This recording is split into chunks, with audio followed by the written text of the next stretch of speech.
Hi, it's Rachel with Stirring the Deep. It was such a beautiful day out here. I thought I would bring you out here with me because there were a couple things that were on my mind to talk to you about, and it all had to do with God's rest and entering into that rest. As it says that we should do, it says that in Hebrews 4, to diligently enter into God's rest. And that means, as it also says in that chapter, to cease from our works as He ceased. And that means that we're at a point in our spirit where we're no longer governed by our self-will, but now everything that we do is governed by God's will. Our thoughts, our desires, our words, our actions, everything is governed by the Spirit of God. And that's what Jesus came to give us, is His life, His righteousness. And that righteousness, that truth, when you're being directed by God, then everything that you do and say is of Him and by His Spirit. It says in Romans that those that are directed by the Spirit of God, led by the Spirit of God, are the sons of God. And so that's what we want to come to. That's what the narrow path is. That's the journey we're to take. And so there's a couple of things that I wanted to share with you about trust, because trust in God is what leads to that state of rest, where we are completely at rest and letting God flow through us. So it's nothing of our will, it's everything of His will. And one is when you're trusting God and seeking Him, you have to let go of thinking that there's any negative outcome in your life. Every outcome is what it should be, because it's moving you on the path as God desires. And for us to do that, we have to let go of our expectations. So many of us have expectations about how our prayers should be answered, how we should be growing spiritually, what should be happening in our life. When God's ways aren't our ways, He tells us that.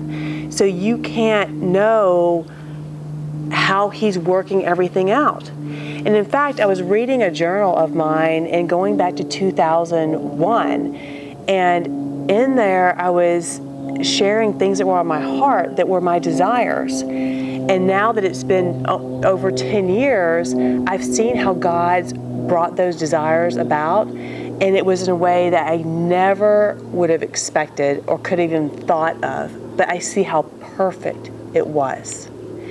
And so when you're really to be in that state of rest, you have to let go of your expectations about how God's going to fulfill His promises. That's what we hold on to. That's what ours are, His promises. But how they're fulfilled is up to God. So sometimes it looks like we may be going the opposite direction of what we think would lead us there, but that's actually perfect.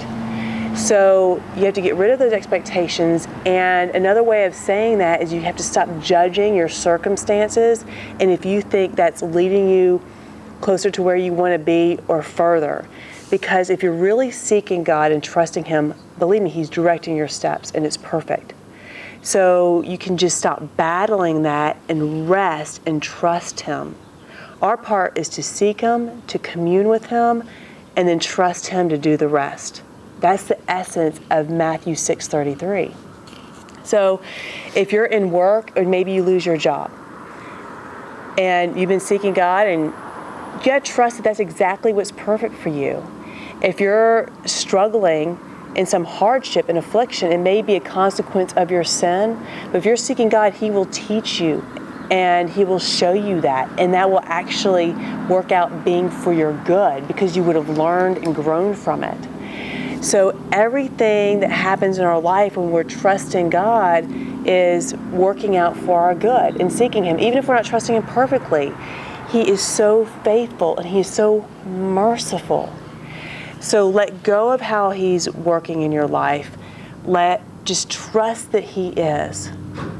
Let go of the negative judgments. Realize that He may be working out things perfectly if you could understand it. So you have to stop judging, stop calling things negative when it may not be.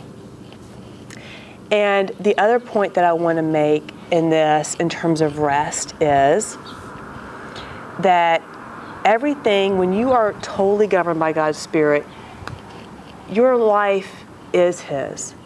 There is no separation between now you're serving God, now you're not. There's so many people that want to serve God, feel like they're not. And we've been misled by this concept of ministries and programs and serving God and not serving God, when really what the walk is about is that His Spirit is moving through you, and so everything you do is of His will, and you are serving Him. In fact, I think sometimes we're serving Him the most when we think we're not, because the point is, if we're really trusting Him, He's always using us perfectly according to His will and His good pleasure. So we have to let go of all the judgments in that area too. And again, just seek God and follow those promptings in our heart as He prompts us and leads us through His Word. And just let Him literally direct everything in our lives. That's the level of trust that He's calling us to.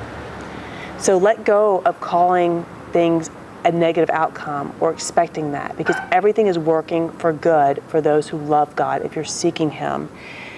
Let go of your expectations. Stop making judgments about what's happening in your life, because God's working it out perfectly. And realize that we're to be in a point where everything we do is of God, for God, and by God. And there are no separations in our life. Till next time, keep stirring the deep. It's the one thing that changes everything else.